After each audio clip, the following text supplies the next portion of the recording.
হারাতে দিতে চাই না।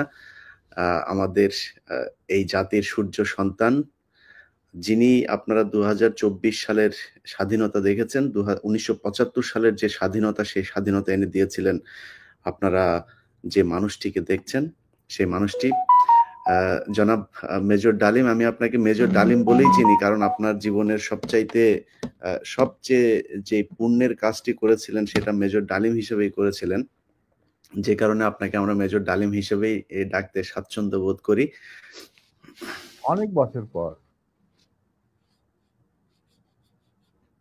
দেশবাসীকে আমার তরফ থেকে, বিশেষ করে নতুন প্রজন্মের ছাত্র জনতা যারা ফ্যাসিবাদ বিরোধী আন্দোলনে আংশিক বিজয় অর্জন করেছেন, বিপ্লব একটা সমাজে, যে কোনো রাষ্ট্রে একটি চলমান প্রক্রিয়া। সেই অর্থে তাদের বিজয় কিন্তু এখনো পুরোপুরি ভাবে অর্জিত